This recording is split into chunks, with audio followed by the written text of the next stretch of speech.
It's the 31st annual Arcade Comics Podcast movie extravaganza. Join us for a night of glitz, glamour, and gabbing about our favorite comic book films. Tonight, we are joined by special guest stars, Academy Award nominee Susan Sarandon, Bud Cort, and special musical guest In Excess. But as always, your master of ceremonies, your co-host Craig the Manta Ray, and Shane One Take Pace.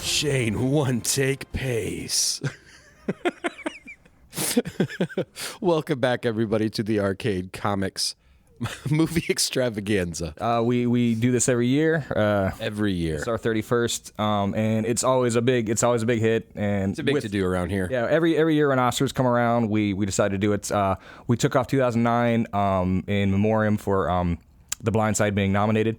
But that was a bad year. Yeah, but we are back now, and it's gonna be a good one. And tonight we're gonna be talking about our favorite comic book films throughout history.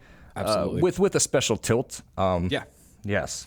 So it's not going to be like the ones where we talked about MCU, whatever else. It's going to be more angled towards the non-superhero. Yeah, the comic book films that aren't capes.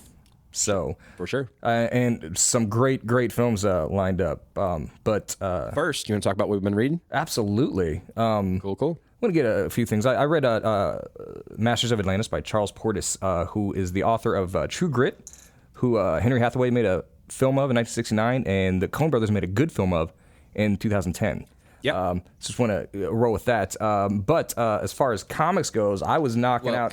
I'm sorry. everything. I'm going to interject here because of what I have been reading. Is it about the Coens? No, it's a regular book. So before we get into the comics, which I'm going to use to tell everybody the news. I mean, we posted it on the socials and things like that. But Mark Russell will actually be in-house for a signing on May 25th. In the shop.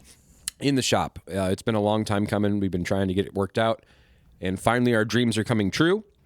And in light of that, I am making sure that I have read absolutely everything that man has written. And I am getting around to God is disappointed in you and Apocrypha Now. So I've read, I'm sorry, I'm probably like a quarter of the way through God is disappointed in you. So I've been reading that this week. What do you think so far?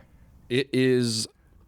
For those who don't know, God is disappointed in you. He retelling of the Bible. Yeah, he read the Bible and then retold it in his particular voice. And Apocrypha Now is the books of the Apocrypha, the books that did not make it into the. It's like the DVD extras. Absolutely, Right. You know, the expanded director's cut.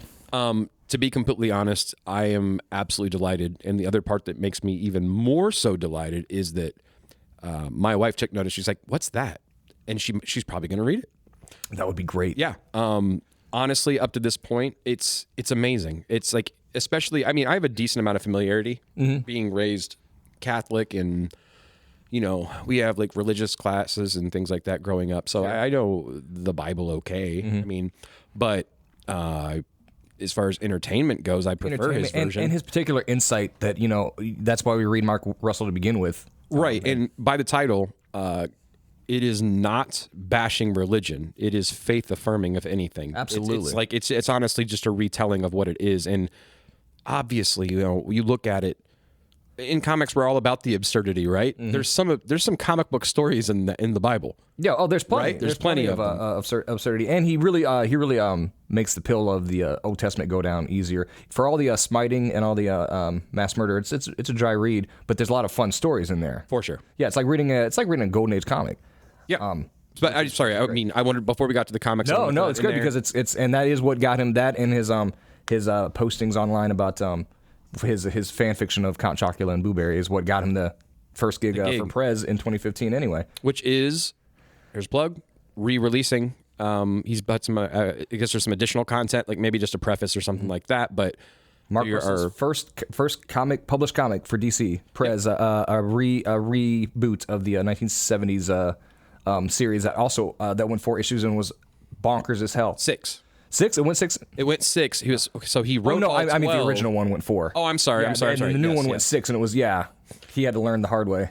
But that trade, put it on the polls. That actually releases the week after he's here, the first week of June. However, we will have them in house when he is here, where we could have him sign them if you want them, but not sell them until right.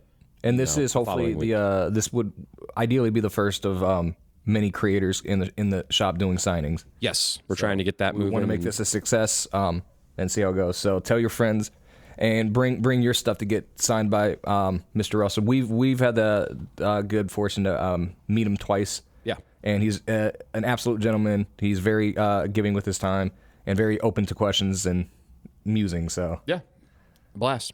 Sorry. On with the show. On with the show. Well, we'll move on to the comics that we've been reading. Sure. On the well, you know what? Let's start it with the Marvel side because it's an exciting time for Marvel. It is, and I'm excited to be excited for Marvel books. And is that all right? That's absolutely fine because we were probably, I don't know where you're going to land with this, but I want to talk about the call we had earlier. We'll get that. We'll do that, and then we'll taper off. Okay. So I read, as always, I don't miss an issue of Sensational She-Hulk. This is number 6. She did go to space. It remains just an absolute delight. It's still my favorite Marvel book that's being published each week. But the big one this week was Ultimate X-Men number 1 by Peach Momoko. Yep. Continuing the run. I think this was a win. Did you get to read this one? Did you get a chance to? I did, actually. Okay. I went through it. It feels kind of, it feels a little manga-ish. Oh, yeah, absolutely. Very, very much so. And it feels, it certainly does not feel like an Ultimate book.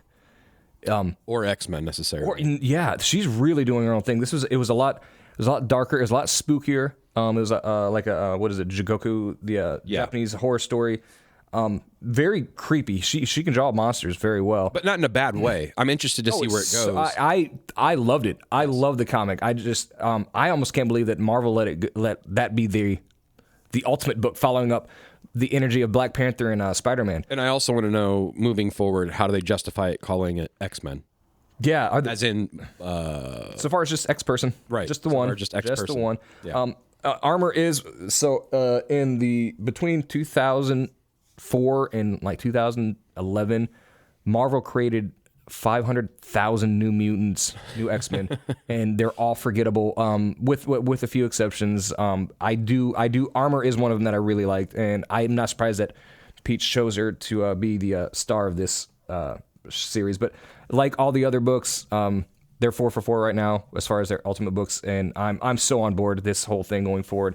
But there's a in the 616 there's an event coming up called Blood Hunt, and yeah, I'll tell you what, I am excited about this. And today, what happened got even more excited. You want to tell them what it was? Sure. So there was an invitation-only retailer call with Tom Brevoort and Jed MacKay. Jeez. And well, I mean, multiple editors, but those are the two notable people on the call, at least from my standpoint. Jed MacKay, who is currently writing Avengers and Moon Knight, and recently finished up and Doctor Strange, and recently finished up a run on Black Cat, which really pushed her in the echelon of Marvel characters where she belongs, I think. Yeah, it was fantastic. He's the new golden boy at as Marvel.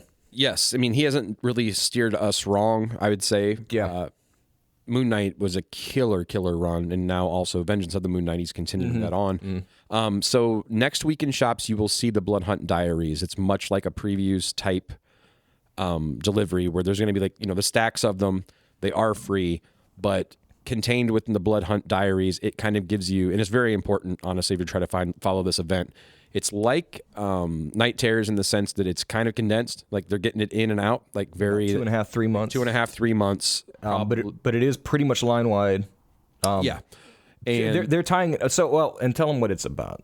Sure. So it is a vampire book. However, the way it was described there is a team of like super vampires. It's basically like the Vampire Avengers. The Vampire Avengers, as Jed MacKay said, which is a great. And Pepe Larraz is doing the art, which they showed some interiors. It's incredible. It is incredible. Pepe Larraz, top 5 working right now. And the Avengers go to fight, and they lose.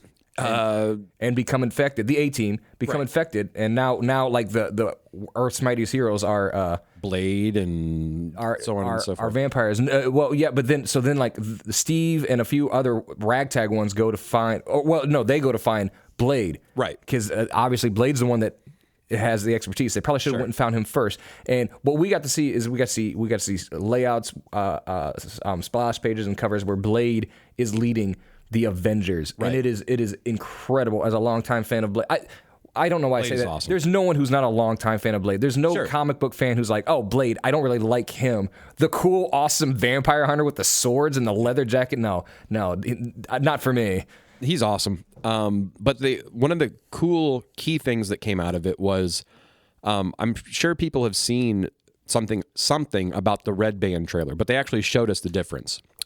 Not Red Band trailer. I'm used to saying that. The Red Band version of the book. So there's going to be a regular public consumption version, and there's the Red Band version, which is more gory. For the people in the know. It has extra pages in it, and it has gorier art. And they would show us, here's what it looks like. Here's what like the mangled body looks like in the regular version that everybody can buy, and then this one, it's like it is so grotesque and so gory and violent and awesome, like gratuitous. But what am I reading a Avengers as Vampires book for? Right. Like I don't want subtlety here. And the one thing I will key, and this is the plug for the poll. So at least in League of Comic Geeks, which we use, Blood Hunt Red Band is a different book. It's not a version contained underneath. You can't look up Blood Hunt and find the Red Band version. It's called Blood Hunt Red Band, the actual title. And I will also say it is done in a way to drive people to stores, because the Red Band you can only get in stores. They are not reprinting. It will not be. They're gonna what they print is trade. what they print. What It's they not print gonna is be. what they That's what Tom Brevoort said. They said they are not collecting these. They said they're not reprinting these. This is it. Right. So, So if you want the Red Band, they're going to have to sign up for it. You have those to are gonna be polybagged, right? They're going to be polybagged. Yeah, the Red Band ones. Okay. Yep. So You look for that in our adult section absolutely. behind the beads. It looked fantastic. I was already pumped for the event, but then hearing them speak about it, They got me hyped. I'm going to read all the tie-ins. I'm just going to jump feet first into all this. And the tie-ins are not just characters that you would assume, like Moon Knight, Doctor Strange. Those make sense. But also, like there's a 2-issue Fantastic Four tie-in. And if anybody's reading Ryan North's incredible current run, it does not lend itself to tie-ins with bigger events, let alone the Blood Hunt event. And I can't wait to see Ryan Miles is in there, which I thought was a strange yes. choice, but it looks interesting. Yeah. Well, hey, Miles, they're putting him front and center, and I kind of like that. Me too. And this is one thing that I don't think is going to tie in with something Hickman's doing later, but Sure. I'm very excited to be this hype about something going on in the Marvel 616. And as our friend Nolan that works in the shop says, the Avengers and Doctor Strange are as good as they've ever been. And I know this might slow things down, but I'm going to mention the books just to let everybody know if you're trying to do this. Pick up the Blood Hunt diary. It has the checklist in it, but just as an example, Blood Hunt 1 through 5, Blood Hunt Red Band 1 through 5, separate books. Again, like I said, Amazing Spider-Man Blood Hunt 1 through 3, Black Panther Blood Hunt 1 through 3, Blood Hunters 1 through 4. Mark Russell is writing the Hawkeye portion. Like Blood Hunters is like an anthology type book. Mm-hmm. Mark Russell is writing the Hawkeye portions of that. So the Blood Hunters books, pull those as well so he can sign them in store. There's also Hulk Blood Hunt number 1, Midnight Suns Blood Hunt 1 through 3. Hell yeah. Midnight Suns, I'm pumped. Strange Academy Blood Hunt 1 through 3. This is an interesting one. Union Jack the Ripper Blood Hunt. Back Union Jack 1 through 3. Werewolf by Night Blood Hunt. Perfect. Wolverine Blood Hunt 1 through 4. X-Men Blood Hunt, Jubilee. That was an interesting one to me. Like, all right. Jubilee's getting a book. Then there's X-Men Blood Hunt, Laura Kinney, the Wolverine. Nice. X-Men Blood Hunt Magic, X-Men Blood Hunt Psylocke, Amazing Spider-Man number 49, Avengers 14 through 16, Doctor Strange 15 through 17, Fantastic Four 21 and 22, Miles Morales 21 and 22, Vengeance of the Moon Knight 5 through 7, and Venom 33 and 34. So those bottom ones obviously are interruptions in the regular series. So all right, and if anybody didn't catch that, could you repeat those? Joking. Come on now. No, it's good. And it's a huge. I mean, there's like 50 some issues there. Yes, it's gonna be a huge event, and I'm here for it. So the lead-in to, but no Daredevil. Wait, is there Daredevil? Not that we've seen, but that doesn't mean there won't be. Okay, because that would be it would be strange for there not to be Daredevil. But there's like a tiny little interview in this diary that kind of explains to Jed McKay what he's been doing, what kind of the overall what it's about. But then there's also, it's very important, there's like the first 5 or 6 pages of lead-in that gets continued into Blood Hunt. So it's going to be Blood Hunt 1. Then there's a free comic book day book that comes out immediately following the issue number 1 that takes place in between 1 and 2. So you're going to make sure that if your shop does do polls for free comic book day books, make sure you do that too, because that's not going to be, that's a part that you need for the run. I'm sorry, I know we keep going on about this, but we also saw the character designs of that vampire team, and it is some of the most beautiful stuff I've ever seen. Like, it is gruesome. Like, the vampire team looks fantastic. They're awesome looking. Yeah. So yeah, Jed McKay. He's my favorite Jed since Clamp It. Absolutely. I know I've hung on this for a bit, but that diary is one of the things that I did read, and it is Marvel. Was it good? Was it a good primer?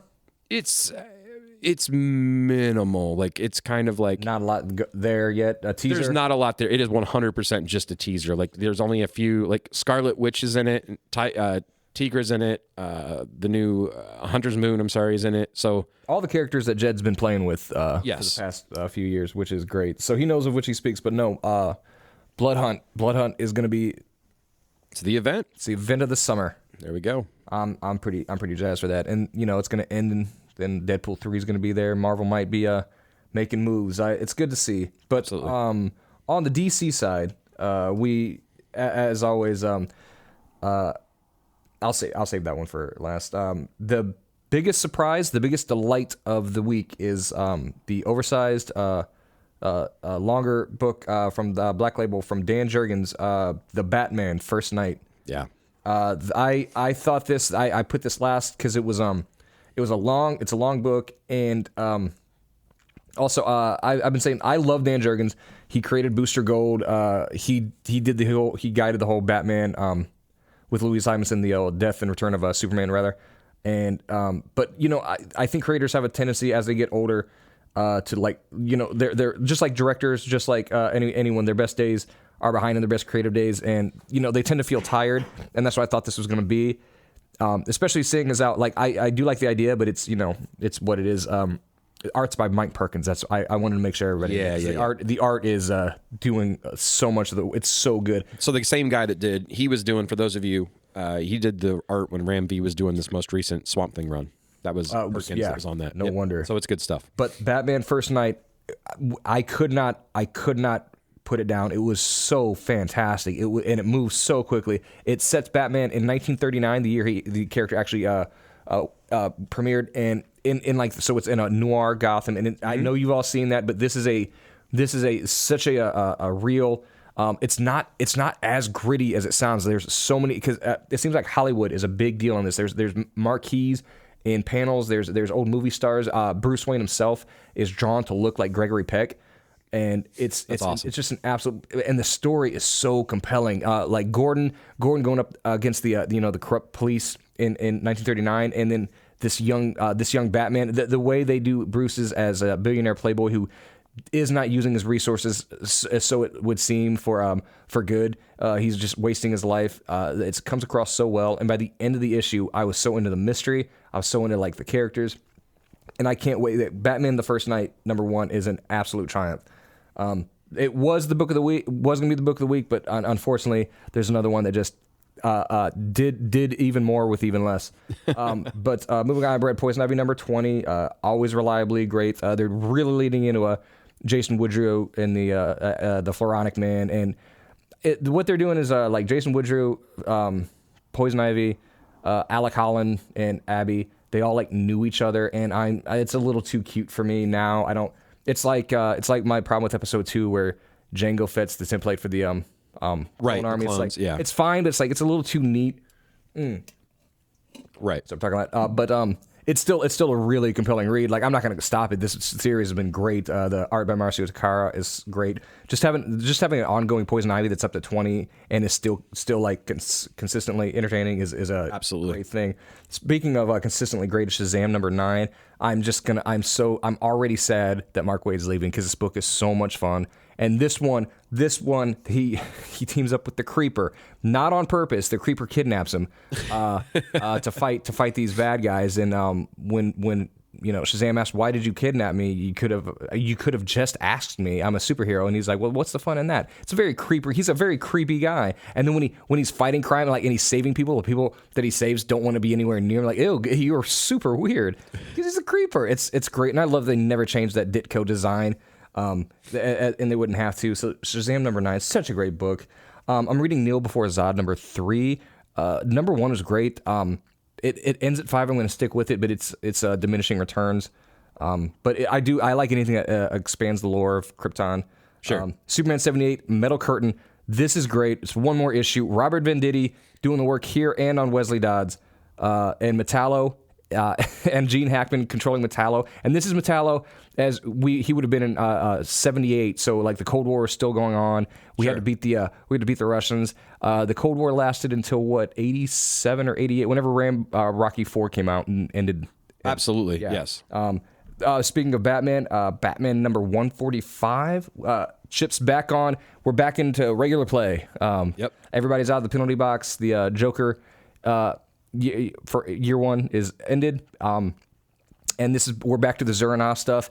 And if you're into it, this is more of that greatness. And I am. I think it's great. Too. Yeah, it's awesome. It's a great take on the character. And it's cool that he hasn't dropped. So in 125 is when he introduced Failsafe, and he hasn't dropped Failsafe. Failsafe's back in a big way in this now. So. I think he said he had 2 years worth of stories, so he's clearly planning. He's had it all planned out, which I like. But the book of the week, the best book I read, and one of my favorite series coming out from any publisher is Birds of Prey. Yep. This it doesn't begin a new arc; it begins a 2-part series. Yeah. Did you get a chance to read this? I thumbed through it. I didn't get to go into it. So I mean, no. You can want to take your time with it. No, it's good. This book to say it's delight is it's selling it short. It's all these great characters. So the team has disbanded a little bit. There's still some core people there. And while they look for their new members, a friend, Mary McCabe, gets in trouble and needs some help. And so does another friend from the future who I won't spoil. Not an A character by any means. Right. Yeah, I mean Vixen is really the delight for this one. Yeah. And it ends with them. They're gonna have to go undercover in a fashion show. It's hilarious. That last panel is sweet. Oh man, it's so good. It's so good. Like the stakes here are all emotional stakes, but it's never like corny or hokey. It's all like how these women interact with each other. And the absurdity that Barda going undercover like in a Victoria's Secret show. It's so like she's a foot taller than everybody. And I love it's Vixen who designs all their clothes because she owns this company that she used to be a model. Now she designs clothes. And I love the idea that Black Canary thinks that her outfit's too revealing, and Vixen's like, "Don't you fight in fishnets?" You know, it's like it was so great. I couldn't believe Cassandra Cain they had to convinced to wear what she wore, but it was such a great thing. And it's only going to be 2 issues, which is too bad. I know Vixen's busy, probably too busy to join the team, but I would love to see her part of the Birds of Prey. But yeah, it's kind of like a way station before they start the next arc. But what a great comic. The art was great. Yeah, it continues to. It was my favorite book of the week. Yeah. And then Image, we read Void Rivals #7. Guys, if you're not on this book, you need to hop on it. It's great.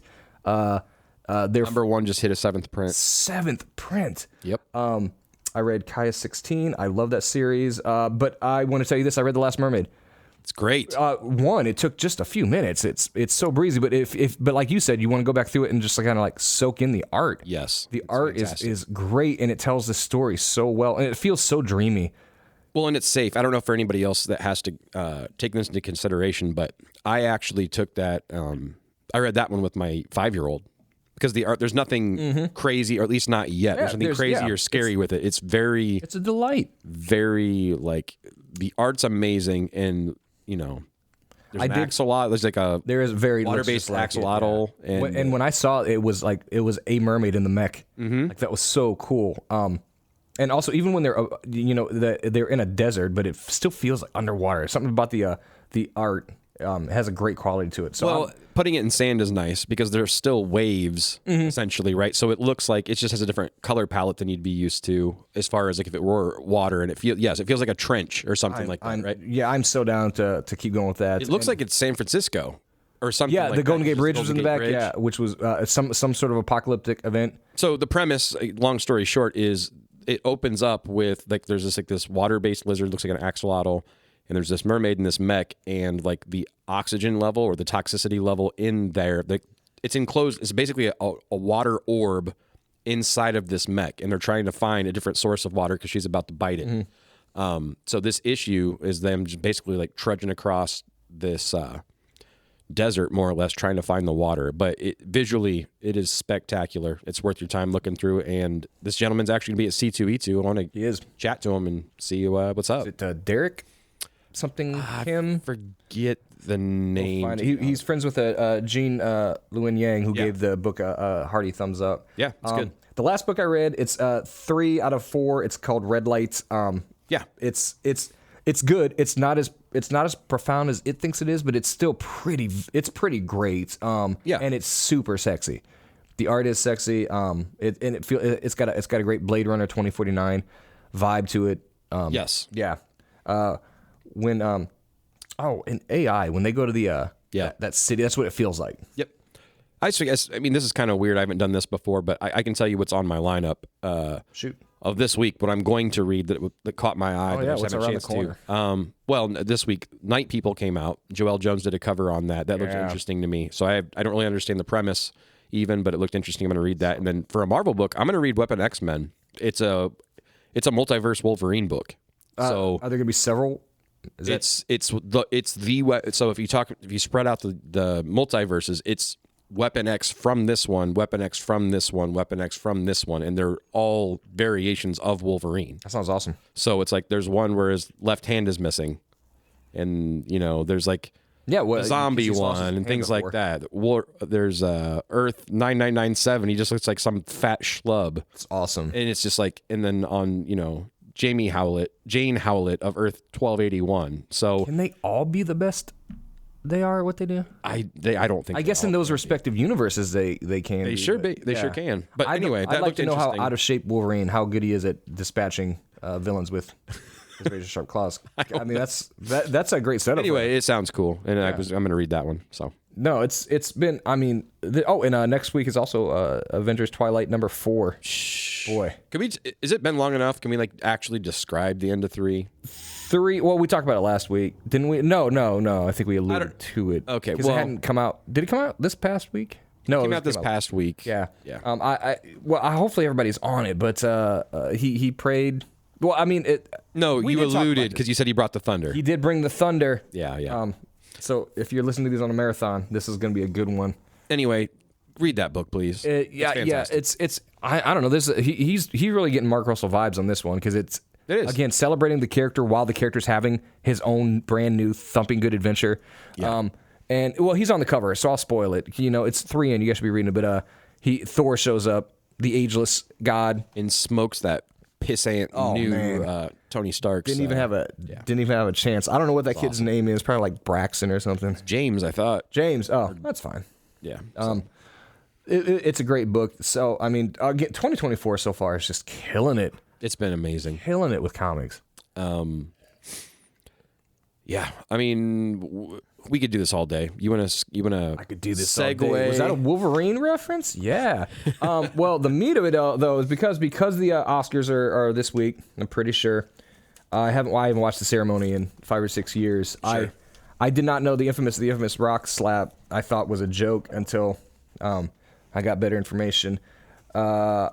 But no, we're going to talk about our favorite comic book films that aren't cape centric, not superhero centric. So, anybody who knows Craig knows that he will not, like, if you start him, if you even mention it, he will go on about Superman 4: The Quest for Peace, ad nauseum. He'd go for hours.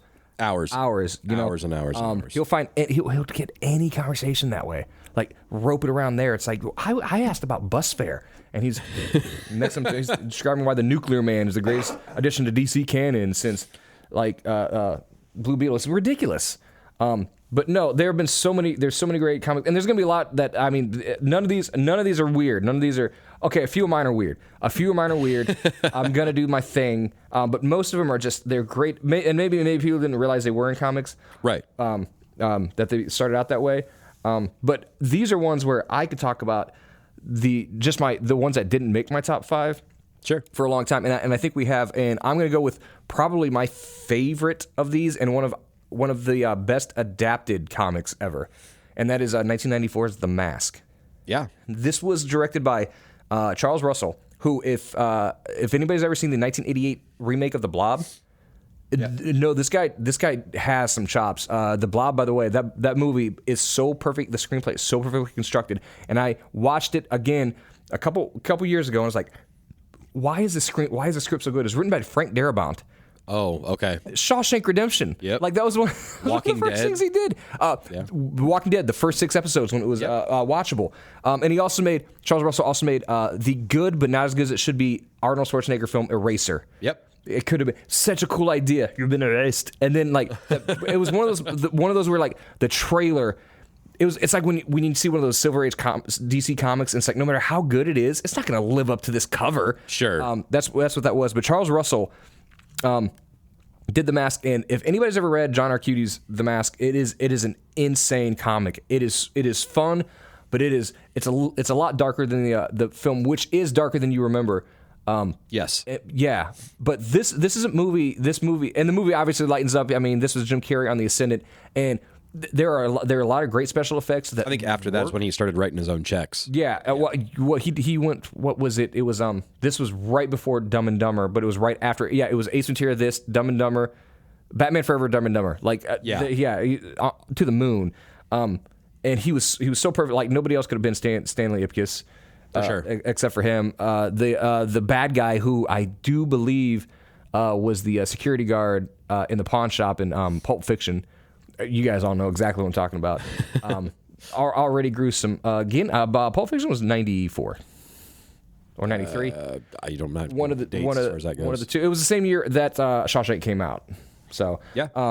94 is a great year for movies because one of my number 3 also came out in 94. It did not. One movie that did not come out in 94 that is also on this list is 1996's Phantom. Yes. The Phantom. We even put that on the other day. It holds up. I thought it'd be hokey. It still holds up. And the hokey parts are great. That was directed by Simon Wincer, who he knows about the 90s because he directed Free Willy. Free Willy with the He worked with Michael Jackson. He did. Will You Be There? Great song. There you go. Michael Jackson and Michael Madsen. The 2 most famous Michaels of all time. True. He also directed a movie called Lightning Jack, and for all of you people who know, you know. If anybody's a Crocodile Dundee enthusiast and they want to get their fix somewhere else, you say Almost an Angel and Lightning Jack, and it's great. It's also got a great star turn of Cuba Gooding Jr. as a mute. Yeah. What did you think? What did you think of The Mask? I absolutely positively love The Mask. I saw that in the theater. It was yes, and I remember I was just amazed at for the time I felt like the effects were incredible. The effects hold up better than they do. But the thing is, like, so much of what he's doing is just him, and when you watch it again, it's like it's very they much speed him. up some things, but like that's just him moving. Yes. And like the prosthetics, which are great. Practical effects, mind you. And man, I mean, on a tangent, I totally. This is the movie that said it where with Cameron Diaz. I thought she was going to be one thing, and then she went off. Totally went off. Between this, a Life Less Ordinary, and probably There's Something About Mary. It's like this is the most beautiful woman alive. And then like just a few short, like a year later, I was like, no, she's not. I don't know what it is, but she was beautiful in this. She was great in this. There's a presto change where she all of a sudden like is in love with Stanley Ipkiss at the end, but that's fine. He earned it. But yeah, if you guys, the John Arcudi, there are 2 Omnis that get most, or if not all, the early material from the 90s that Dark Horse put out. I suggest you get them. They're still in print, and they're great comics. Phantom, you've got about 80 some years, no, maybe even more now, years of strips, comic books, different publishers. DC published Phantom, their own Phantom comics for a while in the 80s when comic book character or any popular character enters the rights go up for grabs. Everybody's going to jump in there and try to get their grubby little paws off of it. For sure. Another. I'll get one of my weird ones out of the way. There's a film. It's an Italian movie from the late '60s, '68, I think, called Danger Diabolic, and this is based on a very, very popular Italian comic called Diabolic about this. Sort of a cat burglar / superhero, but it's directed by Mario Bava of Giallo horror fame. It's got so much style. It's so impossibly cool. It's just it's a great little odd movie to seek out. Like if there happened to be like an Alain Delon superhero movie. Actually, I take that back. There's an Alain Delon movie where he plays Zorro, and I've never seen it, and I can't find it, but I will someday.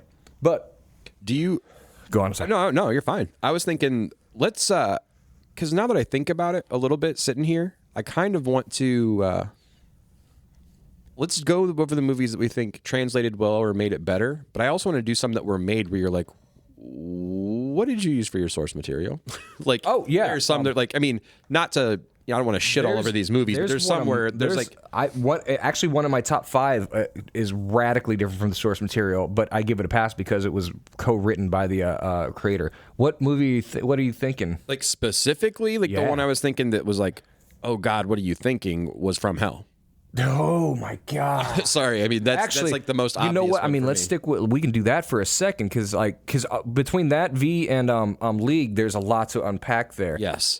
V for Vendetta is one of the movies. So after From Hell, he said he'd never watch any adaptation again. Yes. Of his again, and that's fine because that means he mixed. Alan Moore is who we're referring to. Yeah. Yes, the greatest comic writer of all time. But I really wish he would see V for Vendetta because his graphic novel is incredible. It's very good, but there are spots where it gets a little murky where you're not quite sure. What was that about? What was that point? And the movie sands down all the rough edges. So in that case, agreed. I think it maintained everything from the comic while making it a little bit more palatable, a little bit easier to go down. That was directed by James McTeague. But it was he was the co-director. The assistant director on the Matrix movies. But so that movie was very much a Wachowski film. Way. Yeah, I think they were right over his shoulder. Now, From Hell and LXG, League of Extraordinary Gentlemen. League of Extraordinary Gentlemen is probably one of the best ideas for a comic book I've ever. To the point where it's like I don't know how nobody else thought of it. He essentially he assembles a Justice League out of major literary characters. So Agatha Harkness is, or not her. Yes, the woman. The Invisible Christie. Man, whatever. The Invisible Man, Captain Nemo. Yep. Alan Quatermass from H. Rider Haggard's King Solomon's Mines. Which, if you ever read that book, he is not a hero. He is a very reactive character. But sure. So but in this he's like heroic. But he assembled all of these, and they have to fight. They fight Moriarty, the great Sherlock, the great villain. Of Victorian era literature, and it's such a great idea. It is such a good comic. This thing is it's a rousing adventure epic, and then the movie is just a dark. Which you wouldn't think that because they got Connery. You're like, this is going to be cool, right? This movie was so bad, and it was directed by Stephen Norrington, who had just done Blade, the first Blade, which was fantastic. It was so good. And instead, it is a poorly made, poorly conceived. Absolute mess of a film. It was clear in editing they couldn't save it. They added Tom Sawyer because the producers didn't think that all these British literary characters would translate would wouldn't be enough to American carry. audiences. So this all right. So you're telling me in 2003. All these, you're trying to reach this demographic, 12 to 25-year-old kids. Yeah. Like, oh man, they've never read Dracula, but they've all read Tom Sawyer. Get the fuck out of here! Yeah. I'm still mad about the movie. There's at some point in that movie, Sean Connery physically choked Steve Norrington and had to be pulled off of him because he's Sean Connery, and he retired and never made another movie after that. Shh. But From Hell is the biggest transgressor of all of these. Now, I'm no great fan of the Hughes brothers. I thought, pending a rewatch, Menace to Society was a bad imitation of the far superior Boys in the Hood, which came out a year before. Then they made one movie which I think is incredible. I think they made Dead Presidents. That's their one great movie. Yeah. And then they made a movie that everybody really likes. It's also based on a comic book. It's the Book of Eli. Which I can't say anything about because it's got a great conceit and a great Denzel Washington performance anchoring it. But far by and large, also Alan Hughes got in a fist fight with Tupac on the set of Menace to Society. He was supposed to be in the movie, but then he went to prison. But no, they made From Hell and one just the worst choices for this. They didn't understand the material, and Sleepy Hollow had just come out a few years before, and this again they were Johnny trying to Depp, Heather Graham, like it had the workings. Like at the time, it was like okay, They didn't tell Heather Graham that it was in Britain, so she didn't even. Her accent was not there. Right. The character that Johnny Depp plays doesn't come into until about 2/3 of the way into the From Hell itself. There's very little like Alan Moore said he had no idea when he saw it, he had no idea what it had anything to do with the comic that he wrote, and I agree. It's the app. They're going for an atmosphere they don't achieve. Ian Holm is great. Ian Holm's great, but Ian Holm's always great. It's not his fault, but that movie is just bad on every level. Is that being offense being taken because they called it From Hell and you know what it was supposed to be? Like if it was just a Jack the Ripper film, would you be okay with it? No, because it's still bad. It's still I agree with made. you. I'm just saying, would it take the edge off? It would. No, I mean, a bad movie is still a bad movie. It probably would just because I'd hate it a little bit. I'd have less reason to hate it. Right. It's like, oh, that one bad movie, I can just ignore it. But having it be Alan Moore's From Hell, like, no, it's not. That bears no resemblance from that. And that. I don't know. It was a bad year, but I was more angry at the time for them trying to rip off Tim Burton. Yes, that's back when Tim Burton was still like all he could do was make great films. That was '99 with Sleepy Hollow. I still think that's Tim Burton's best movie. And then I think 2001 was From Hell. I saw From Hell in the theater, and I was so I don't know, angrier and angrier. I was like, what is this dark puddle of a film? As far as feels go, man, I have to give it to Edward Scissorhands or Old Fish. Big Fish. Big Fish. Big Fish. Now that's a movie. It's not based on a comic. It's based on a book by Daniel Wallace, where I think it improves on the book. Edward Scissorhands is incredible. It's nuts. Mars Attacks is based on a Topps trading cards. It later became a comic book. And Mars Attacks, don't sleep on that. The movie is a masterpiece. I don't think Tim Burton made any comic book movies. I'm going to go to. Okay, so I started off with a yuck. But I'm going to move on to I should probably say yuck, but I'm okay. That's Spawn. No. I like Spawn. Spawn, the movie, is great. Spawn, the movie, I think I think it's a pretty faithful adaptation, but also like... It is. Here's the thing. When you think about Spawn, I don't know how everybody else thinks about it, but when I think about Spawn, I'm like, that was... the 90s, the fucking cool shit from the 90s. Yes. And you know what that movie was? That was a cool-ass VHS tape with your friends movie in every way. Agreed. And people like, I've heard people criticize that cape. Like, then you've never read a book by Todd McFarlane, my friend. John Leguizamo as Violator. Yes. It's fantastic. John Leguizamo is more committed to that role than anything Daniel Day-Lewis ever did. And Michael Jai White as our central character. I love that movie from start to finish. It's so, admittedly, I think it's a fantastic adaptation. The actual problem was the problem that all those books actually had, and that is the characters in the story wasn't fantastic at that point. Yeah, it's just it kind wasn't ever great. But Spawn does have a reputation as being a less good adaptation. It's like, I think you guys have seen the wrong movie, because I rewatched it recently, and it's still good. However, I would still say the animated show on HBO. I'm not going to say, I'm sorry. I know it's adjacent, but I just wanted to bring it up. If you guys have a chance, watch the animated show from HBO. It's on Max. You can watch it. Yeah, and it is. That's a direct dark adaptation. And gritty direct adaptation. That's perfect. And Keith David is the voice. Yeah, which is as fantastic. He should be. Yes. And, all right. So if we're going to go on this tangent, if we're still going with no capes. Well, that's technically a cape. I'm sorry, I had to bring it up. You know what? We're going to go to one. We're going to go to the best series for this, because it goes 1, 2, 3. I had another one as a kid, though. Go on. Come back later. You go on. I want to talk about Darkman at some point. Oh, well, I was going to talk about Darkman. All right, well, I'll leave it be. Well, let's do that really quick, because Sam Raimi wanted to direct a Batman movie. Yep. He didn't have the clout, and he didn't have the rights. So he made his own superhero movie. I remember when Darkman came out, I was like, what comic is this? It's not. He made his own, and it's so good. And then it subsequently got comic book films. That's how good. Yes. That's how good of a comic book, unquote, movie that was. It is fantastic. And I also love that he did that. Liam Neeson did that, and then a few years later, it might have been 1 or 2, he did Schindler's List. It's like, this guy's got fucking range, man. He is awesome. No, I love Darkman. So Spawn, and I'm bringing that up because those are childhood. And then I don't think Sam Raimi ever made any more superhero movies. Shut up. He'd have been great. It's too bad. Fella never got a chance. He'd have been great. He still directed, I think, the most technically perfect superhero movie, in that Spider-Man 2. Yeah. It's hard to argue with that one.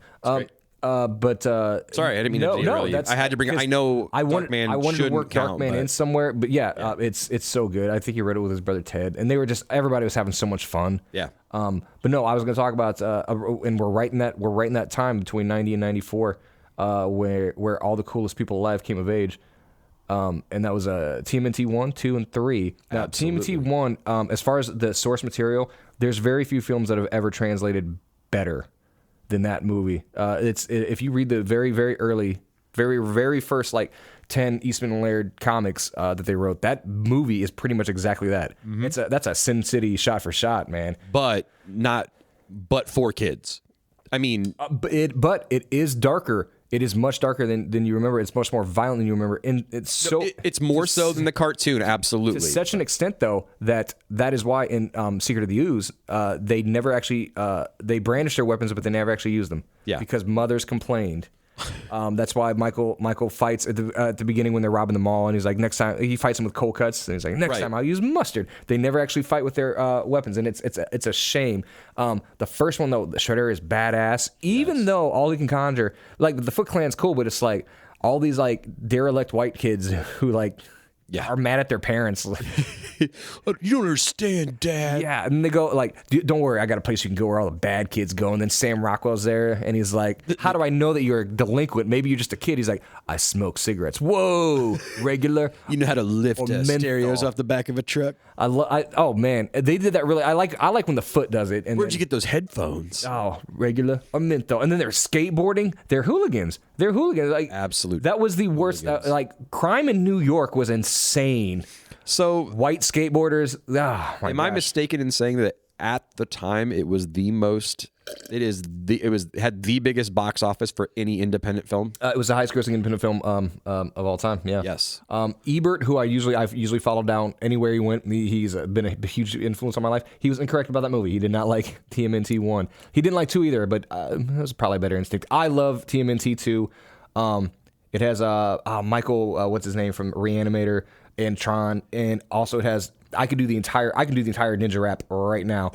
I know it all. My favorite part about two things that stand out as you get older. 3 things. One, April, the actress was not nearly as good, but she was super hot. Yeah. When they did when they go into the nightclub and Vanilla Ice, who I believe that he could freestyle gold off the top of his head. That's Vanilla Ice. I don't have to tell you about that man's talent. That's fine. But that the Turtles had a choreographed dance. It was incredible. Now, but I can explain that away too, because for a long time I was like, that doesn't make any sense, and I was that kind of insufferable prick that said that. But then it's like, of course. The Mikey, Leo, Donnie, of course, when they're bored, they're going to come up with that. Absolutely. Just in case. What are they? I was wrong for that. That was so dumb. Of course they did. Mikey was looking at all of them guys, this is the chance. I would have killed to have that, a shot of Mikey, it's happening. Let's do it. But the third thing, and I can't explain this away, is when Shredder takes all of the ooze, it doesn't just make him bigger, it makes his outfit bigger. Absolutely. The cape gets big.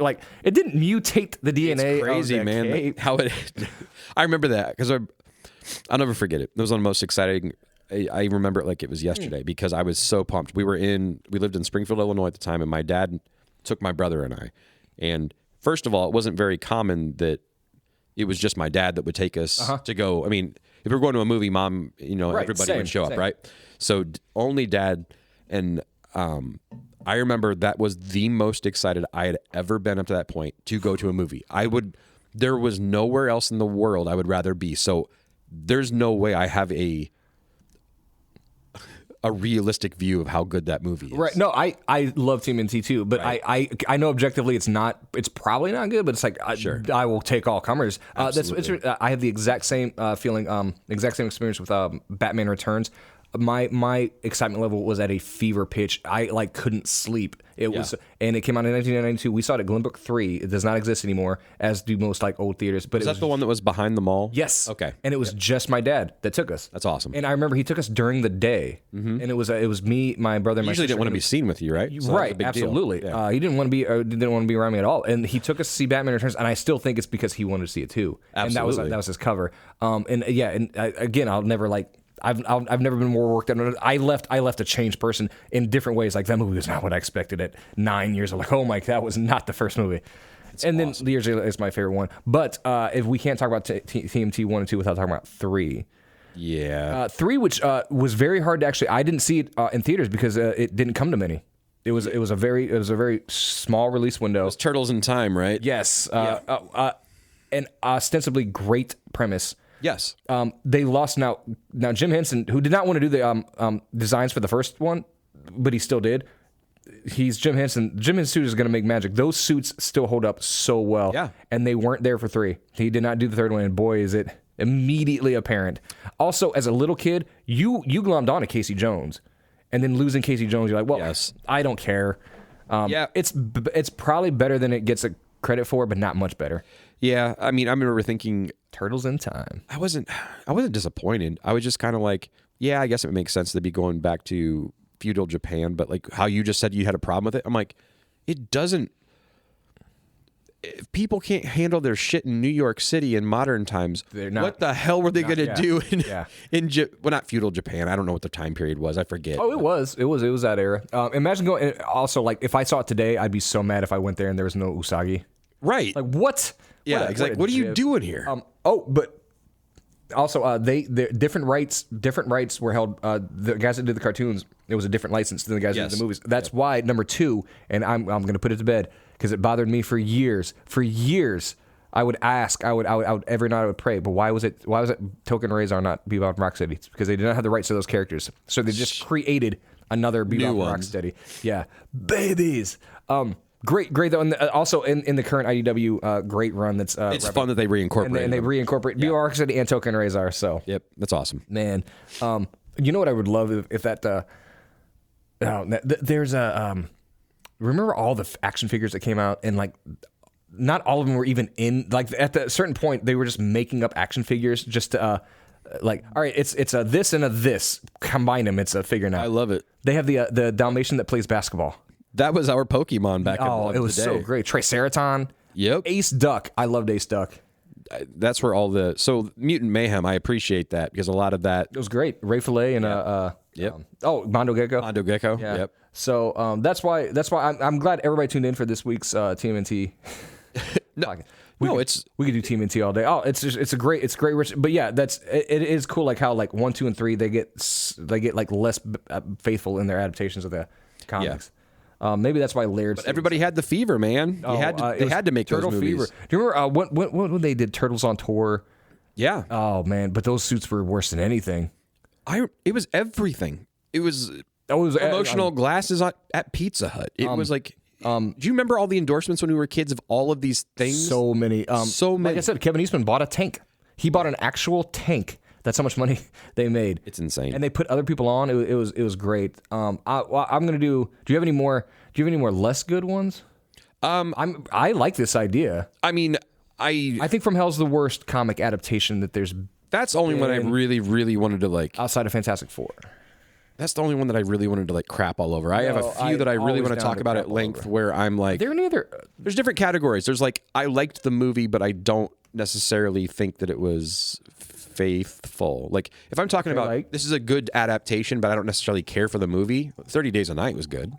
I agree. So, I don't hate the movie. I just the thing about it is like that what you're filming is something that it's a bad space to be in. Yeah. So it was. But Josh Hartnett, I still thought he could have been. Yeah. So I don't have a problem with the movie. It was just also. It does feel as bad as that. It's just also not a book I would read. Steve Niles is 30 Days a Night. It's fine. But he's the one that just wrote that Batman book, the Gotham After Midnight. Yeah. That's a. If I'm gonna read a Steve Niles book, I'll read that. Yep. 30 Days a Night's fine. It's just not great. One that is great that I was gonna say is that we haven't talked about yet is Dave Stevens' The Rocketeer. Yes. That's again in that mid 90s. All the good movies that ever came out right then. Those were the best action movies of all time. Rocketeer had Indiana Jones vibes to me, and it always has. Because Joe Johnston, the director, started as he was a storyboard artist for Steven Spielberg on Raiders of the Lost Ark. See, I mean, it comes through. I mean, don't you agree though, as far as the feel of it? 1,000,000%. That's why when he was hired for First Avenger, I was so jazzed. And they even make a passing reference to Raiders of the Lost Ark because Red Skull and Captain America says, let the Führer dig for his trinkets in the desert. Because Joe Johnston worked on Raiders. It's like, yeah. So now it's canonical. That's awesome. Yeah, the indie books are comic book was pretty good. That's also, I think that no, it was not my first time I saw Jennifer Connelly. That would have been the Labyrinth. But boy, just fell in love. My goodness. Yeah. And playing, so Dave Stevens, he's the guy who wrote and drew Rocketeer officially. And Rocketeer I thought was from the 40s, growing up my whole life. And then, you reach adulthood and you realize like it's an homage to the 40s, but he created him in like 1982 or something. Yep. And then she is he's a Betty Page, an avid Betty Page fan. So she was written and drawn as Betty Page. Yeah. And that's great. And then he has to get that rocket away from, nefarious government forces. And it just has that great golden age vibe. And all those physical effects, like they had to like shoot it and everything. Yeah. They had to like really, I've never seen that guy in another movie. It's probably because they probably fired him through a wall and he. That was it. Like one and done. He had movie star good looks, so he was great. I would say,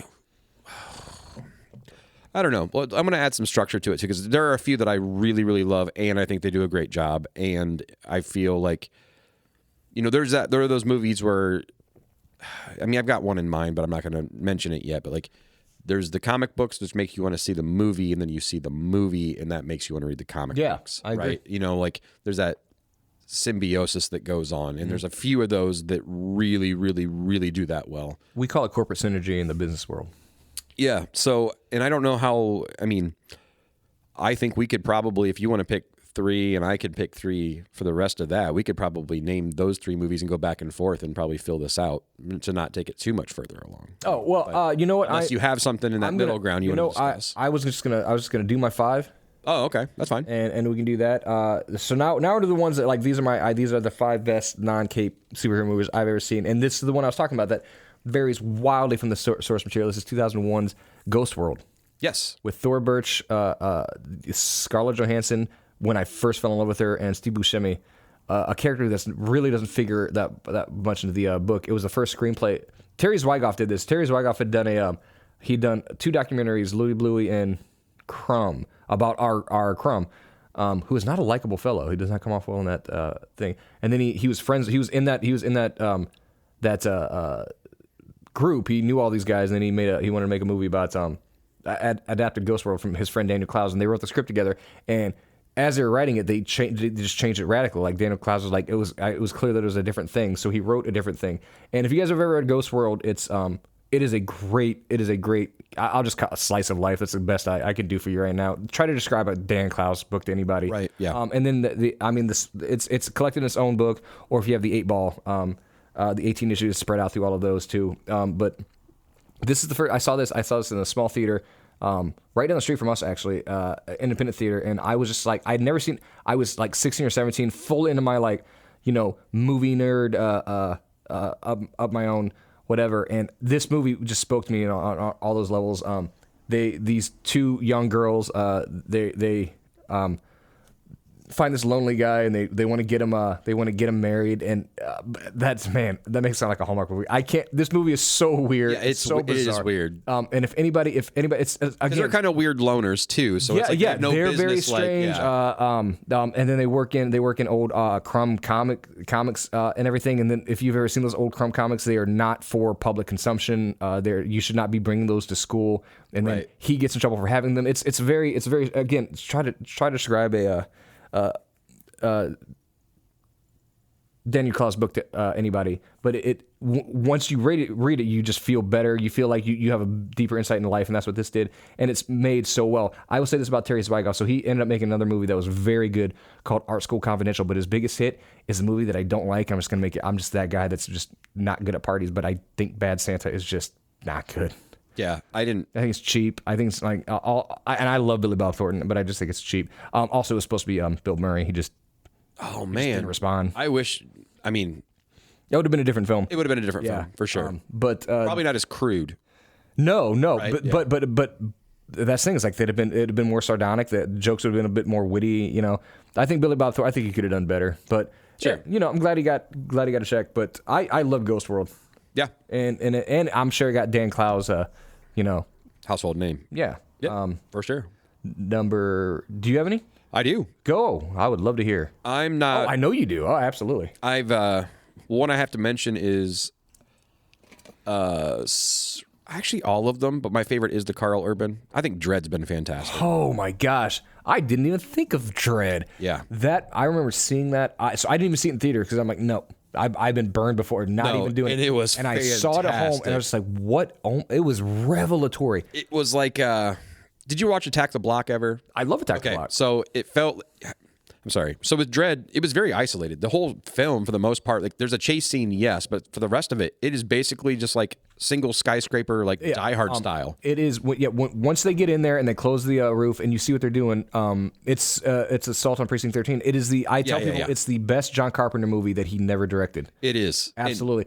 Olivia Thirlby, who was so beautiful, didn't see her again until this summer when she popped up as a background character in Oppenheimer. Right, yeah. Like she hasn't aged a day. Like she's just been in a room and like, all right, I've just been waiting. First time I'd ever seen Carl Urban that I knew. Right. Because he disappears in a row. Because he was in Lord of the Rings. It's like, yes. Holy crap, he disappears. And he never takes the helmet off.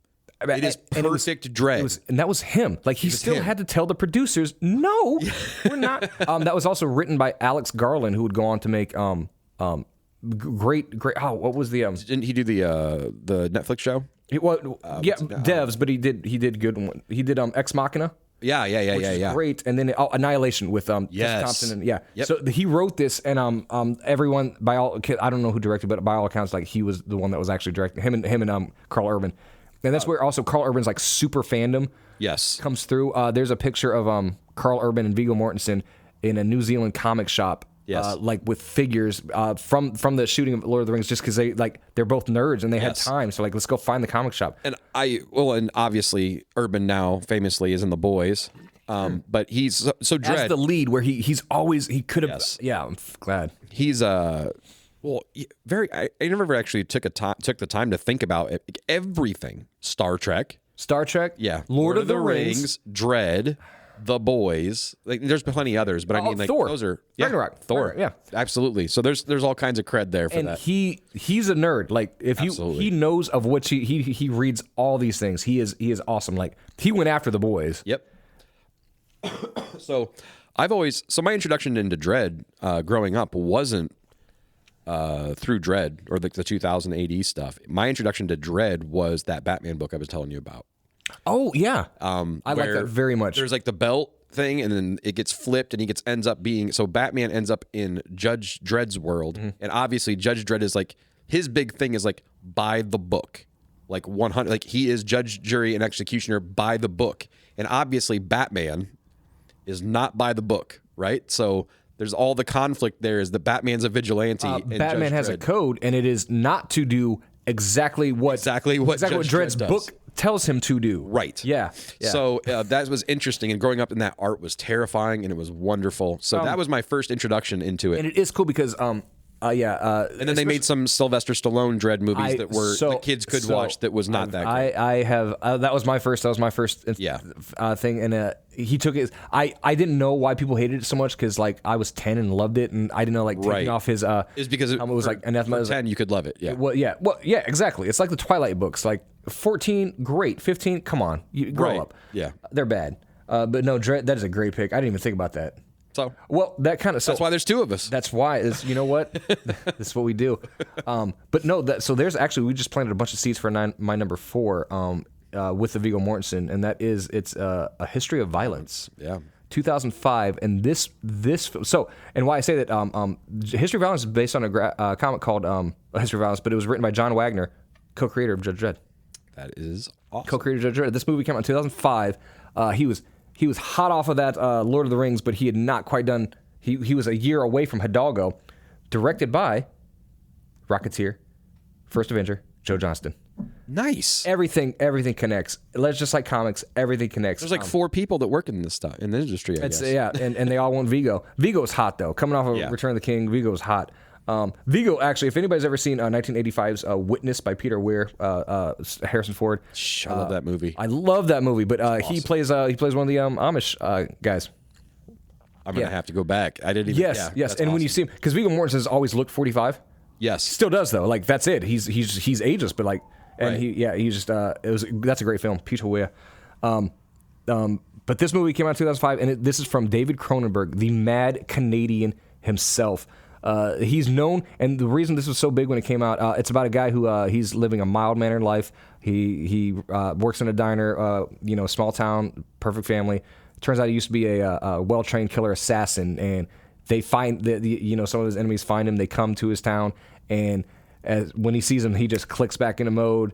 Which is like a trope, but it has to be scene. executed. Oh, and this was done so beautifully. David Cronenberg was one of the all-time great filmmakers, but he's known primarily for like weird body horror. Like his biggest film before this was The Fly, but other than that, he did stuff like Videodrome and Existence. Jesus, and like Crash, not the one you're thinking of, the other one that you've never seen, and you're fine. And he also he adapted a book by William S. Burroughs called Naked Lunch that everybody said was unadaptable. Turns out they were right. But it did star Peter Weller, who was a RoboCop. But hold on, I'm trying to marshal my thoughts, because David Cronenberg also, one of his first movies was a very mean movie, very good, called The Brood. It's a horror movie. Stephen Bissett, the great comics artist Stephen Bissett, wrote a 700-page study of The Brood. Like, I listened to an interview a few years ago, and he said that, and it was like some like independent press. You can get it on Amazon, but it's expensive. Some independent press, and it's like, that's what you've been doing. so weird. What a crazy thing to do, right? That's what he's been doing. Like that's hilarious. In that movie, that's not even like in my top 5 David Cronenberg movies. Yep. Also, everybody who watched A Handmaid's Tale, at the same time, Netflix released a 6-part miniseries of Margaret Atwood's Alias Grace, starring David Cronenberg, and it's so much better than A Handmaid's Tale. But no, A History of Violence. It's an absolute. And it's the thing is, like, all of David Cronenberg's movies, they kind of hold you at arm's length. They've got a Lynchian thing where it's like once you get in, you're in. But it's not for the masses. But this History of Violence was. Yeah. And when it came out, it was like, David Cronenberg having a box office hit was one thing, and it's a great film and great one to seek out. That's awesome. Yeah. Next one I'm going to talk about, I feel like I have to, is Guillermo doing Hellboy. Is that on your list? No, okay. Not at all. I enjoyed it. I couldn't help it. I mean, it goes back to it's that. just that fine. Oh no. I think Hellboy 1 and 2 are fantastic, incredible movies. 2 is perfect. 1, he's doing things that like you have to, because nobody knew who Hellboy was. Right. That's why you got that one kid in there who's kind of like us. Because I was reading it at the time, so I knew, but I got it. And I was like, I'm happy to have it, and happy that it was so good. Yes, it was so good, and all the practical effects. Yes, and Ron Perlman. That's a great job. I mean, that's Tom Holland Spider-Man level of perfect casting. Yes. Yep, I agree. Selma Blair as Liz. Yep, and David Hyde Pierce as Abe Sapien. Voice-wise, it was Doug Jones. Yeah, Doug Jones, always Muncie's own. Yep. Did you see that in theater? Hellboy? Yeah. Absolutely. Yeah, I was there. I remember. I remember being alone in the theater. By yourself? Nobody went? 2003. Nobody wanted to see that. Holy shit! He turned down. He was offered after Blade 2, which was so good. Blade 2 is so good. But he was offered Harry Potter 3. And he said no, because he's like because he knew that this was his moment to make Hellboy. It's Hollywood. He would not have another chance. But it makes me so sad. But Harry Potter 3 is my favorite Harry Potter movie. It's Alfonso Cuarón. Yeah, I know. Do you know who his best friend is? Guillermo del Toro. It was him who said, but my buddy's real good. No, Harry Potter 3 is so much better than the other 3. And it's the only Harry Potter movie that you can watch. I love the Harry Potter movies. Independently. It's the only one you can watch as its own fantasy movie. Yep. Yeah, and it still works. And if anybody ever gets a chance to watch... Oldman does a lot of work in that one. He does. Serious, man. Yeah. Alfonso Cuarón, he did Gravity, which is 2/3 perfect. His movie that he did a couple years ago for Netflix was great, though. The name escapes me. But if anybody's ever seen his Little Princess or his, I think, underrated adaptation of Great Expectations, they know, Alfonso Cuarón can do stuff. Oh, he did Y Tu Mamá También. And there's a great film. Diego Luna from Andor. See, it's all kind of nerdy. I can tie it all back in. Yeah. But no, I'm sorry, I hijacked that one. But I do want to keep talking about this because... Hellboy? Number 2, The Golden Army... and that's the one that Mike Mignola was just like, no, get him. This is not my comic at all. It's like, right. It's better. This really is good. So good. When they go to like that bazaar and there's all these creatures and it's all just like, this is where Where was Pan's Labyrinth in this? That was in after. between. In between. Them. Right. Okay. He was boom, boom, boom. Guillermo del Toro's never made anything that was not a masterpiece, minus Mimic, but that was studio. That was Harvey Weinstein. Yeah. Those were all three like theater movies. He went from Blade 2, I had to go. Hellboy, Pan's Labyrinth, which I love. That was 2006, and then 2008 was Hellboy 2. Golden That wasn't anything, was it? I mean, what Pan's Labyrinth? Was it a book? It was no, that was him. Completely original. See, and that's completely original from Guillermo, just like Shape of Water. I mean, Guillermo del Toro is a genius. We are all lucky to have him. I have a funny Shape of Water story, but by all means, it's not really that funny. I went with my brother-in-law. It was like him and I didn't know it was some weird creature love story, but I mean, I sure did. Yeah, I didn't know going into it. I was like, hey man, you want to go see this Guillermo film? Because I'm like, Hellboy.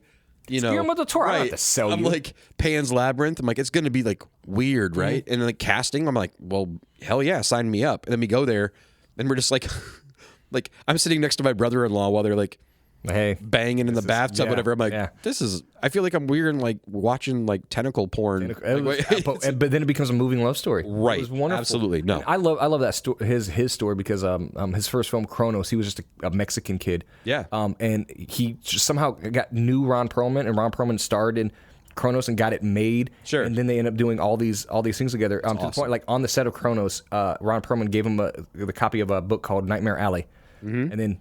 30 years later, he makes a masterpiece out of it. That's awesome. That's a mean book, by the way. That's great, though. But yeah, great choice. Also, Golden Army, last thing I'll say is it has Hellboy and Abe Sapien getting drunk and singing together while they commiserate over the women in their lives. Like, it's awesome. A perfect film. It's a great film. Well, then that leaves... Oh, I'm so glad that my third one is not some pretentious shit that people are going to roll their eyes at, because it is. We're going back to 1994. We're going back to 1994 to one of my all-time... One that everybody sleeps on. I know you've seen it. I know you like it, but watch it again. It's even better. It's called The Shadow. Yes. The Shadow. Very cool. Lamont Cranston, starring the good Baldwin. Well, the best Baldwin. They're all American heroes in their own right, but Alec Baldwin. Alec Baldwin. It was directed by Russell Mulcahy, and the reason I remember that is because he directed a film that has a sequel, even though there can only be one. Highlander. Yes, he directed Highlander. But this Highlander, I think I like Highlander. I love Highlander. Highlander's great, but it's rough. It was a low budget movie and it was rough, but he got it made. And then Queen did the soundtrack. Oh my gosh! So I mean, like how Flash Gordon too, the Queen soundtrack. But yeah, Queen did the soundtrack for Highlander, and it was banger after banger. It was amazing. And also, like, he was a young director directing an old Sean Connery. Like, yes, I'm sure he was probably terrified half the time anyway. Plus, I mean, I'm a sucker like everyone. I think that's the reason why what's that recent television series that everybody went nuts for? I'm a sucker for Succession, Ireland, and the one with the area, not the Wheel of Time. The lady who goes back in time, like she's the nurse that goes back in not the Wheel of Time. It's Young Sheldon. You're killing me, man. Sorry, you're killing me. It's super popular. I'll find it. You just keep talking. That's fine. No, so this has again. So I always say this, like there was no comic. There was Superman and then nothing, and then 1989's Batman. DC, their second, one of the biggest superheroes of all time, and it's a huge hit for Warner Brothers. So then all of Hollywood follows trends, as they do, and they're like, well, we got to get in this superhero game. Like, we got to start adapting comic books. And what do they adapt?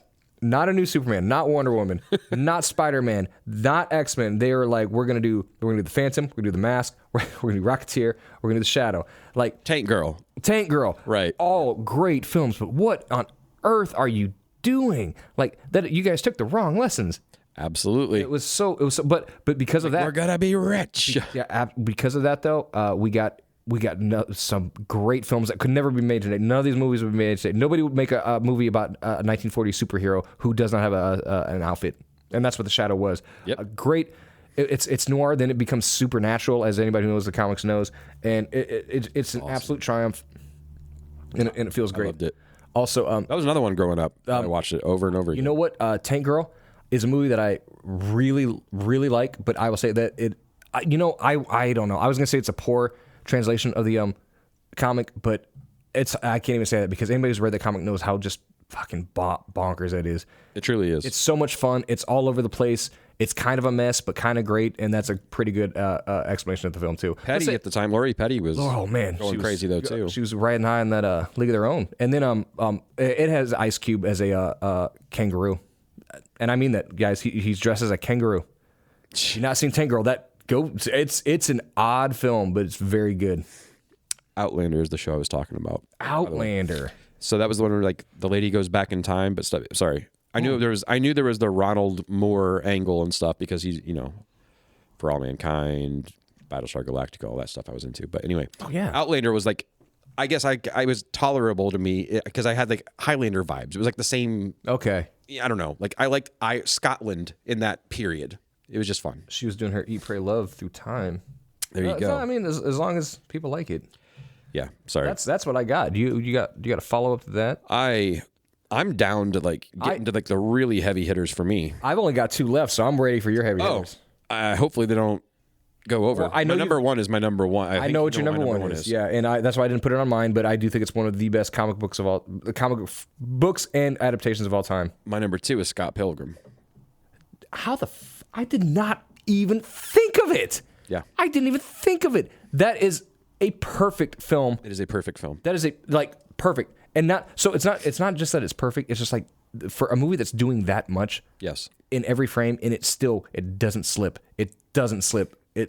I love it. It is absolutely fantastic. I love all of the effects are amazing. It is perfect. Casting wise, it has so much superhero like comic book cape royalty in that. Like they got Superman. Thomas Jane was Punisher. Thomas Jane was in it. We have Captain Marvel in that film. Captain Marvel. Chris Evans is Captain America in that film. I mean, it goes on and on and on. And then it's a perfect film. And it was like, that was where I was initially excited because wasn't it originally he was going to be the one doing Ant-Man? Yes. Right? Yes. And they ended up using a lot of his storyboards. Sure. And the first one, and you can see it. But he's the one that Paul Rudd was his idea. Right. As Scott Lang. Sorry. Yeah, that for years. Scott Pilgrim. I saw that on an August day again by myself, but that's because it was like a weekday with nobody there. Culkin. Rory Culkin. I was everybody. I was not expecting that. I couldn't. Believe, and that's a movie. It's a movie made up of Jason Schwartzman, American hero Jason Schwartzman. My introduction to Aubrey Plaza. Oh man, yeah. The love affair began then, but and Anna Kendrick. Yes. But that was it's a movie made up. It's like 2 hours and 15 minutes. This is a long movie. And it's a movie made up of 1 million little moments. Yes. Sometimes there's a frame where there's 3 different little things going on, but that's the entire movie, and it builds on that. He is Edgar Wright, who's a very, very good, very talented filmmaker, but actually after that he made The World's End, which was almost as perfect, but not quite. But he's never made a movie as good. But then again, who has? Yeah, I mean, Scott Pilgrim versus the World. If you don't, watch it. Go out and watch it. My kids, the comics Elliot, it's his favorite movie. Yeah, he's seen it probably 40 times. He's begged me for it's hard. You can always put it on. Yes, you can always put it on. There's always doesn't matter where it's at. Doesn't matter where it's at. It's so great. I hope that he does another comic adaptation in his future. But what a treasure. The Netflix show was great too because they brought all the original cast back for the animated stuff. So if you haven't seen that, check it out. But as far as the criteria of great job, Scott Pilgrim versus the World. Perfect. That's about a perfect adaptation of a very, very good comic. Yep. The Scott O'Malley. Slice of life again, I guess how you describe it, but it's kind of more... Yeah, but they do that heightened reality in the movie. There's superpowers, but it's not like... Yeah, and the movie's done in such a way where it's like, I get all these very small moments, intimate moments. Oh, well, now we got to fight this guy with a samurai sword. We got to do it. We have to. That's just how life is sometimes. Relationships are tough. Oh, Mary Elizabeth Winstead. We'd be remiss. Yep. Who is Huntress? There, see? There you go. Everybody's somebody. And then Hera, if you count Star Wars as being nerd cred. That's true. And then I should remember the woman who played Anne in Arrested Development. Egg. I'm trying to remember her name. I didn't mean who. I know. Her? Yeah, her? Is she funny or something? Plain as the nose on Egg's face. Yeah. Egg on Nose's face. Oh, it's great.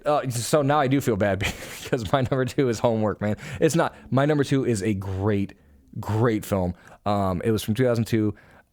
It was Sam Mendes who was plucked from the London stage, directing the London stage by Steven Spielberg, the greatest filmmaker of all time, to direct American Beauty.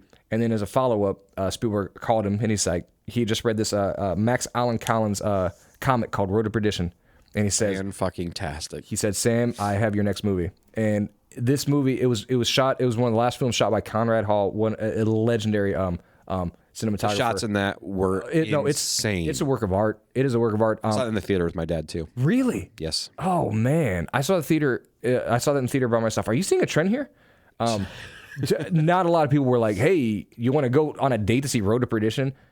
That was oddly enough, what took me there was I was oddly intrigued, and I think my dad was too, is Tom Hanks doing gangster, right? He was a hitman. Least, yeah. He was a hitman for the mob. Yeah. That was I think that was the draw there. Like, oh, Forrest Gump to Joe versus Volcano, Bachelor Party, and Road to Perdition. He would have been coming off of Castaway. Yeah. The movie Castaway, where he proved he is so likable that you can watch nothing else for 2 hours. It's huge.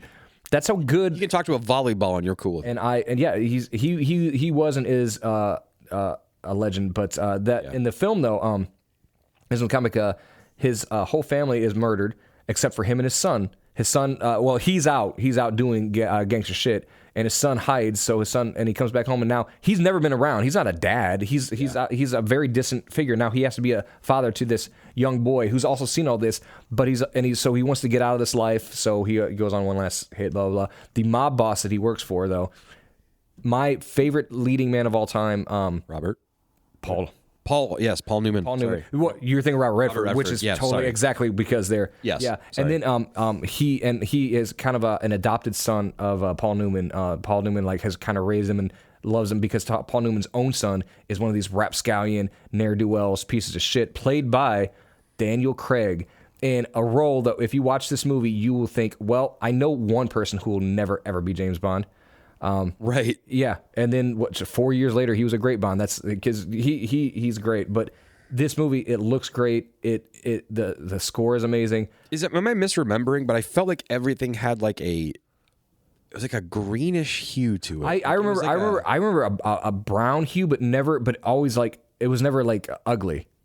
Fall-ish. Yes. Very much. Yes. It was always there was a lot of rain. Yeah. It's a comic book film, not a comic book movie. So, this is one I have not read the source material. I've seen the movie, but I have not read the book. The art, just like the art in History of Violence, is a little off-putting. It's not beautiful like the movie. Oh, I think there might be a reason though.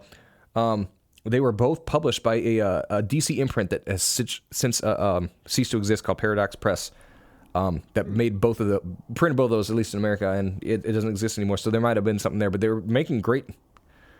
They're either producing great stuff or they're producing great stuff just to make movies out of. But either way, that's awesome. Yeah, Road to Perdition. Sam Mendes, who went on to direct Revolutionary Road. What was it? When he just directed 1917 last, which is great, and now he's about to direct a Beatles biopic where it's gonna be 4 different movies. Each one is that's cool. Each feature length, each following a different Beatle. Yeah. That's crazy to even think about. After this he made Jarhead, which I love. Yes, I love Jarhead. Yeah, it went under the radar. But yeah, and that's why we're glad you joined us for our Sam Mendes podcast. That's my number 2. And you know what? I know what your number 1 is, and I can stack mine up against yours. Because what you're about to say is a perfect film, and what mine is a perfect film. Okay, are you ready for your number 1? I'm ready for my number 1. Because I want to hear it. I can do this. There's a lot of different reasons for this, but being a great film is obviously. I think everybody who has discovered this comic and this movie, it always becomes personal for them. Yes. So my number 1 is The Crow. James O'Barr's The Crow, and this is Alex Proyas's brilliant adaptation. Yes. So it's multi-angled with The Crow. So The Crow is what started my journey into playing guitar. The Crow. I mean, that's amazing. And it's not for the reasons it's not like, oh, the soundtrack kicks ass. It very much did. It does kick ass though. Very much kicks ass. It is it was on a front to back album. I could listen to every song on there. Absolutely fantastic. The pop songs are, oh man. The score, same exact way. This is the first CD that I had where I owned the soundtrack, the score as well, because I couldn't handle I didn't separate the two. I was like, this is complete, and I hadn't done that for a movie before. I was like, the score and the soundtrack being like intertwined. What mine was. The top rooftop scene, just like from a filmmaking perspective, how like he had just come back and he's playing like that tune on the roof, and there's not the distorted edge on it. It's like very morose and like melancholy, though. Meow, meow, meow, meow, right? That whole thing. Yeah. And then he's working his way through the gang. And then that last one where he's ripping it, right? Yeah. He rips it, and then he takes this guitar off after he starts shredding balls and destroys the amp. And it's like, okay. It's like, that was your cue. You're like, here's the climax, I mean, folks. that's it's coming. filmmaking. It's filmmaking, That is filmmaking, right? man. So, and then for those of you who don't know, it's the most depressing. It's hard for me to do it. Like I always feel guilty about having so much pleasure based upon art that's based upon James therapy. O'Barr's therapy. Yeah. His fiance died in a car crash. Yeah. And he was so he created this comic where guy's fiance gets murdered. And basically it was like this, and then he gets a chance to come back as an avenging angel, the Crow. And the Crow is like the source of his power, and basically he works his way and picks them off one by one, going through the gang, and ultimately like that's his he's basically invincible. He's kind of a superhero. He's invincible. Well, sure. Unless the Crow the Crow is messed with, but it's like street level, like and so it feels kind of like it kind of feels like Daredevil in a way. It kind of feels like Batman in a way. Done that. And there's an added layer of pathos because Brandon Lee, Bruce Lee's son, died.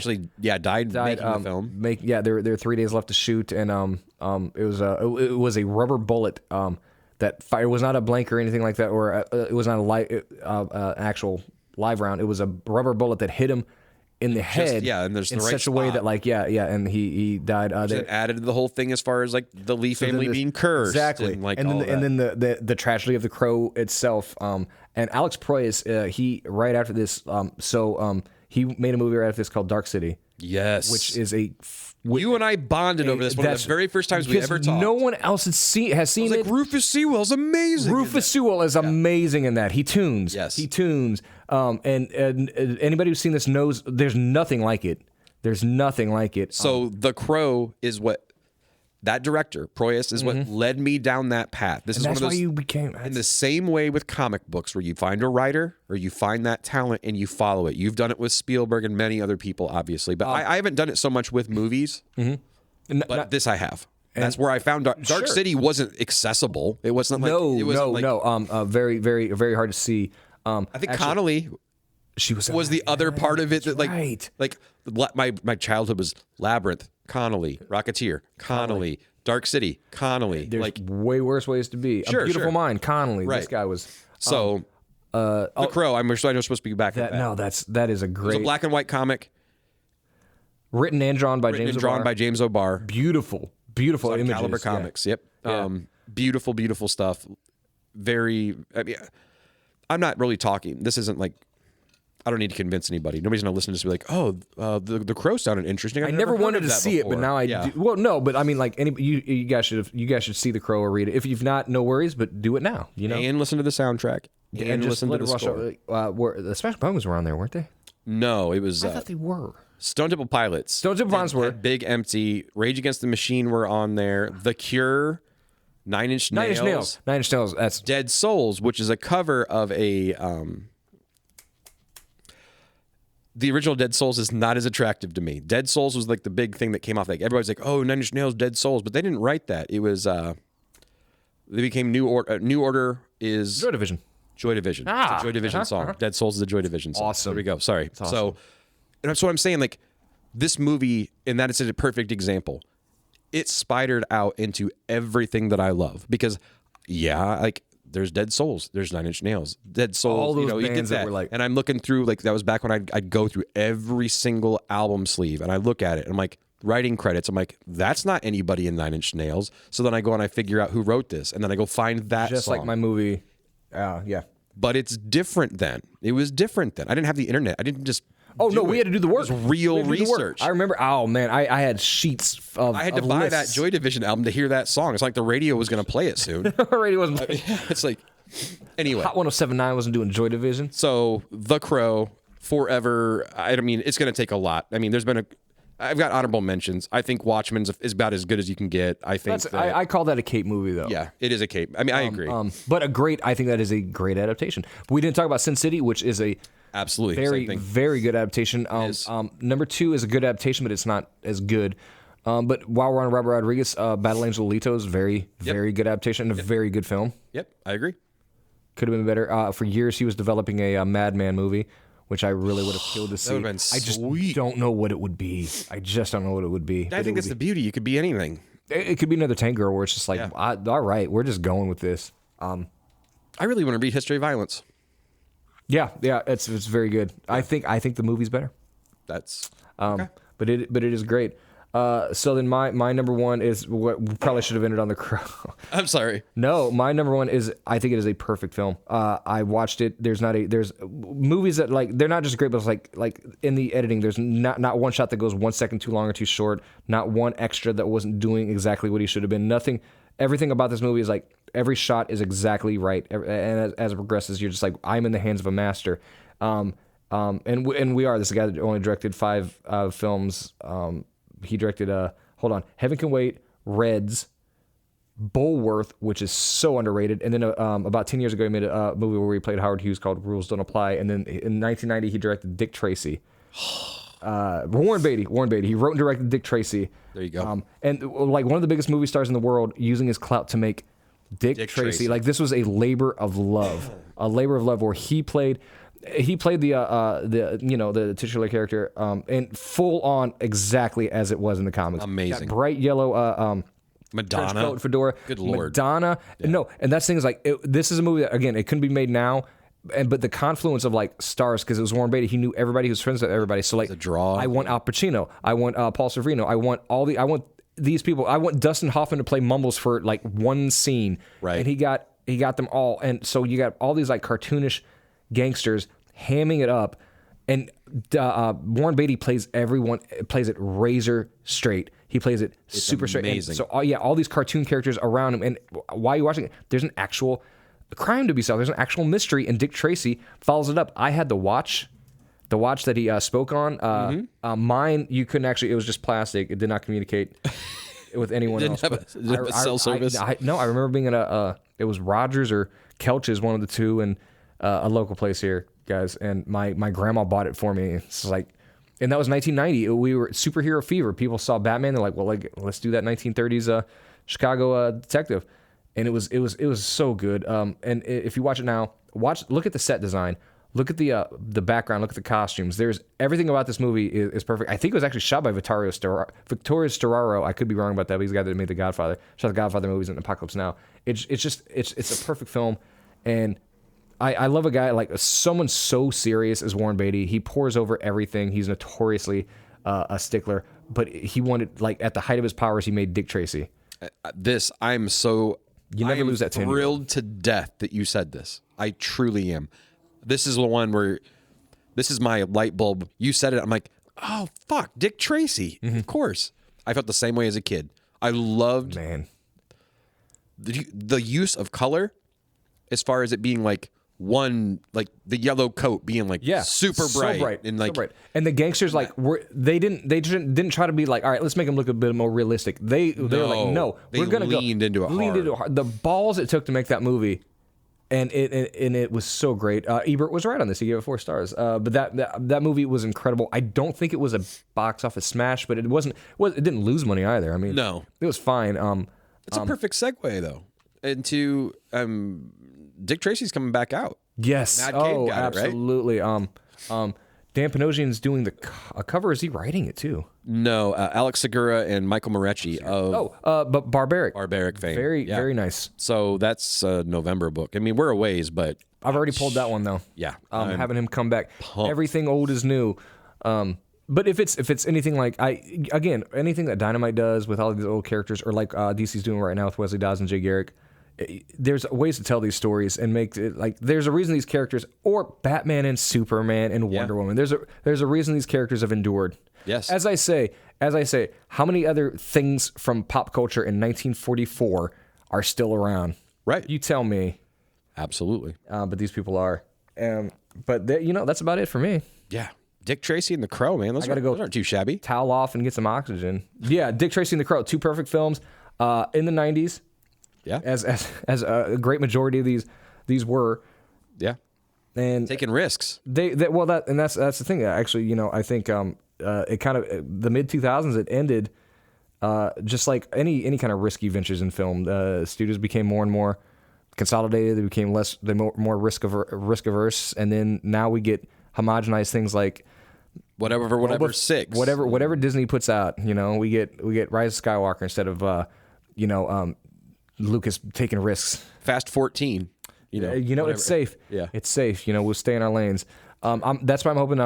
That's why I like James Gunn's Guardians and Suicide Squad, because he's doing something different. That's why I think his Superman is going to be great. But those are Cape superhero movies, and that's for another episode. Absolutely. So I think with that'll close us out, and we'll see you next time. Bye.